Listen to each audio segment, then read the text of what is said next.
I'm Molly White, and you're listening to the audio feed for the Citation Needed newsletter. You can see the text version of the newsletter online at citationneeded.news.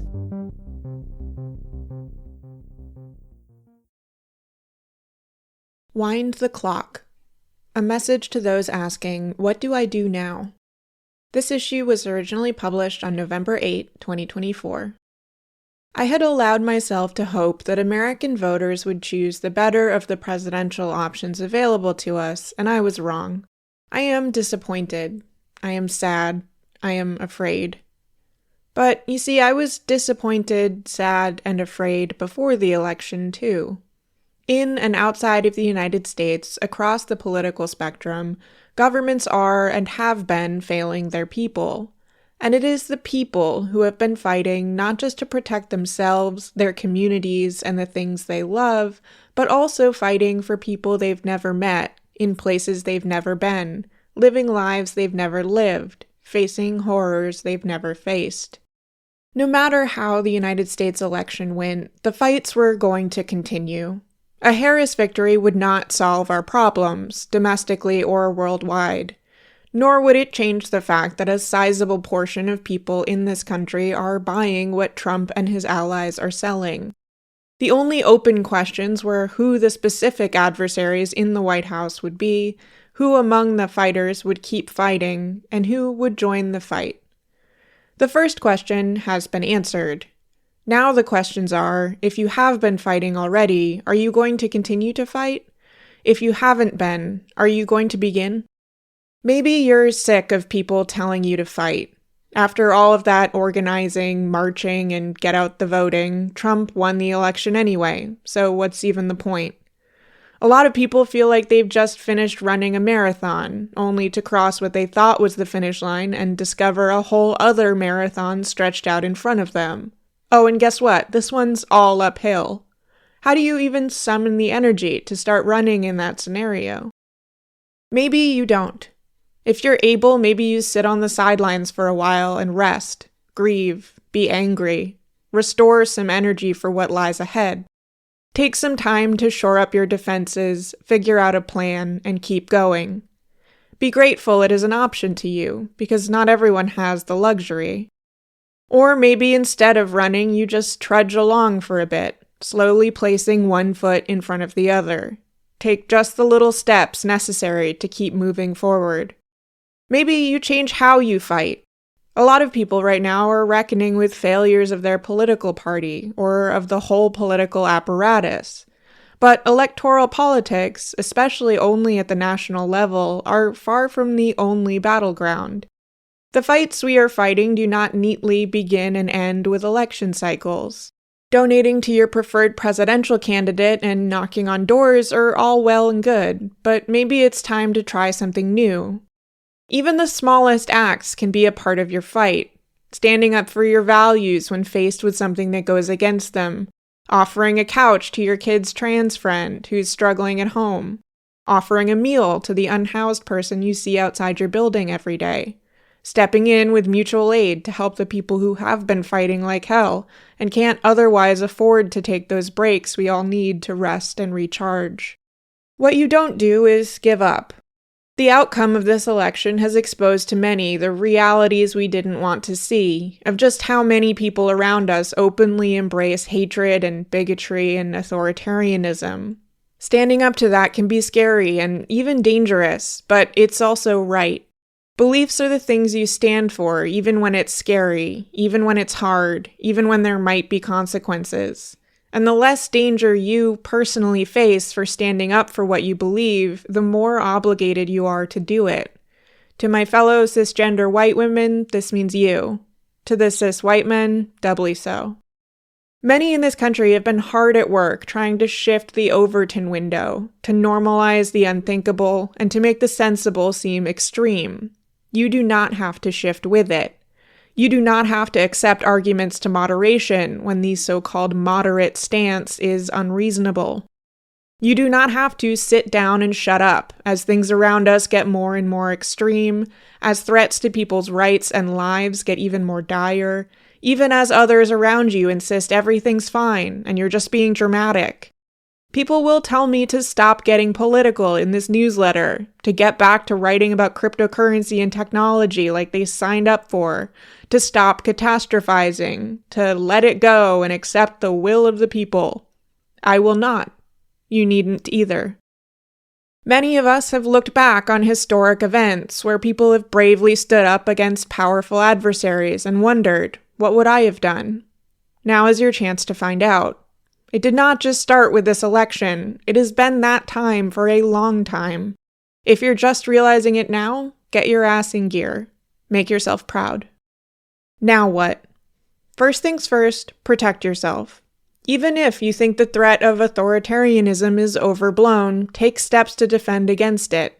If you're a journalist, maybe read this section twice. Find your communities. Most people have many communities. The friend group you hang out with in real life, your family, your neighbors, your internet friends, your coworkers, your church or synagogue or mosque or other religious community. Strengthen those communities. If you don't feel like you have much in the way of community, begin forming them. Join new social groups and try to meet like-minded people near you. Introduce yourself to your neighbors. Join or start a union. There's strength in numbers, and especially if your industry may fall under threat, you'll want to unionize now and not wait for that threat to materialize. Consider taking proactive steps to obtain health care that could become challenging to obtain in the future if you are able. For example, if you need to replace or are considering getting an IUD, now might be the time. Use end-to-end encrypted messaging apps for your communications. I use Signal heavily, but there are other options. Please know that not all apps that advertise end-to-end encryption enable it by default or offer it for group chats. Looking at you, Telegram, so double-check that. Consider choosing a VPN to help protect your privacy online, and learn about the pros and cons of using them. Learn when, why, and how to use Tor. The Electronic Frontier Foundation has good guides depending on your operating system. Consider reducing your reliance on centralized social networks controlled by billionaires, and instead establish a web presence you control. Evaluate the risks when choosing hosting providers, make backups, and make it as easy as possible to switch hosts should the need arise. Consider no longer using apps that collect and store sensitive data, such as period tracker or fertility apps. Be cautious about location tracking and other tech-enabled surveillance.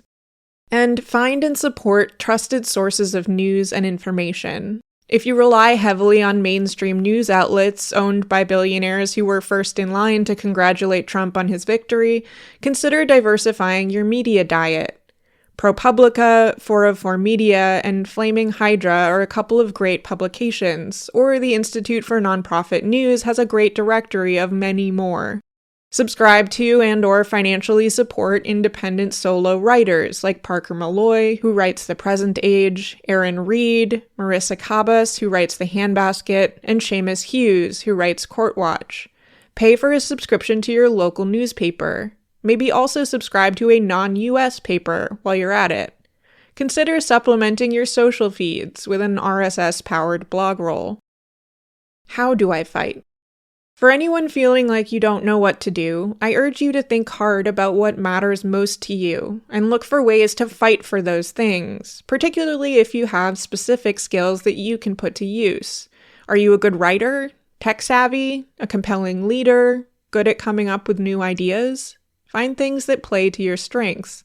And most importantly, find people who are members of communities under threat and/or experienced organizers doing this work already, and ask them what they need. What matters to me may not be the most important thing to you, and it's easiest to keep fighting when you're fighting for something you care deeply about. With that said, here are just a few of the things I care about that might serve as a launching point. Press freedom and access to information. Trump and his allies have issued multitudes of threats against journalists, and anti-media sentiment is reaching a fever pitch across the political spectrum. The United States is already sunk to number 55 on the Reporters Without Borders Press Freedom Tracker, the lowest it has ever been, and will likely only fall further once Trump takes office. You can fight back against Trump's attempts to weaponize the FCC and other government agencies against news organizations, such as by revoking TV stations' broadcast licenses or accusing publishers of treason for factual reporting. You can urge your senators to back the Press Act to protect journalists from surveillance and provide journalist source confidentiality. You can push for a federal anti-SLAPP law to replace piecemeal and easily dodged state-level protections for journalists from the kinds of frivolous but financially ruinous defamation lawsuits popular among people like Donald Trump and Elon Musk. You can support groups working on journalist legal defense initiatives, like the Reporters Committee for Freedom of the Press and others. If you're a lawyer, consider offering pro bono legal representation. For the tech-savvy, you can help journalists, writers, and archivists protect themselves and their work. Those who are looking to go independent are often looking for advice or tech help. You can consider contributing to open-source projects like the Internet Archive. You can support and fight for your local libraries. Get a library card and use it. Volunteer. You can push back at the local level against efforts to ban books in schools or to remove important topics from school curricula. You can support data activist groups like DDO Secrets. You can support and contribute to open knowledge projects like Wikipedia and the projects stewarded by the Free Law Project like Court Listener and Recap. Migrant rights. Trump has threatened mass deportations on day one, along with an order to end birthright citizenship. Close advisors have boasted of, quote, turbocharging Trump's denaturalization projects from his previous administration, which sought to strip Americans of their citizenship. Tech workers, you can refuse to develop software for corporations building surveillance technology for ICE and similar groups. You can find and support your local immigration advocacy group, especially if you have legal or organizing experience, or if you are multilingual. You can support groups like Organized Communities Against Deportations, including through donations or volunteer work. Reproductive rights. Trump's promise to, quote, leave abortion up to the states, rather than enact a federal ban, still poses a grave threat to reproductive rights, if it is even to be believed. Project 2025 outlines plans to restrict access to mifepristone, enforce the Comstock Act to block medical supplies, equipment, or abortion drugs from being sent by mail, and even limit access to contraceptives. You can find and support your local abortion funds. They are often in most desperate need of help compared to national and well-known organizations like Planned Parenthood. You can volunteer with your local reproductive rights advocacy group by helping to organize or becoming a clinic escort. You can consider obtaining emergency contraceptives or abortion pills to have on hand for yourself or others. Plan B and mifepristone have shelf lives of 4 and 5 years, respectively. Trans rights. The Trump campaign doubled down on attacks on trans people, even incorporating it into their advertising. Trump has, among other things, vowed to limit access to gender-affirming care and even defund schools that recognize transgender students. You can find, support, and volunteer with your local LGBTQ organization. You can contribute to those fundraising for their gender-affirming care, including those who are now urgently trying to accelerate their healthcare plans, who are trying to renew and update their identification, or who are trying to move states. Help out individuals you know, or look for local mutual aid funds. You can become involved at a local level to push back against efforts to block or remove gender-affirming policies from schools, or ban books about queer and trans life, among other topics. And you can fiercely support trans people and educate those around you, including Democrats who are now tempted to blame Harris's loss on, quote, the trans issue. Finally, remember to take care of yourselves. There is a long road ahead, but we're in this together. Here's a quote from E.B. White in 1973. As long as there is one upright man, as long as there is one compassionate woman, the contagion may spread and the scene is not desolate. Hope is the thing that is left to us in a bad time. I shall get up Sunday morning and wind the clock, as a contribution to order and steadfastness. Sailors have an expression about the weather. They say the weather is a great bluffer. I guess the same is true of our human society. Things can look dark, then a break shows in the clouds and all is changed, sometimes rather suddenly. It is quite obvious that the human race has made a queer mess of life on this planet, but as a people we probably harbor seeds of goodness that have lain for a long time, waiting to sprout when the conditions are right. Man's curiosity, his relentlessness, his inventiveness, his ingenuity have led him into deep trouble. We can only hope that these same traits will enable him to claw his way out. Hang on to your hat, hang on to your hope, and wind the clock, for tomorrow is another day. Thanks for listening to this issue of the Citation Needed newsletter. To learn how to support my work, visit mollywhite.net/support.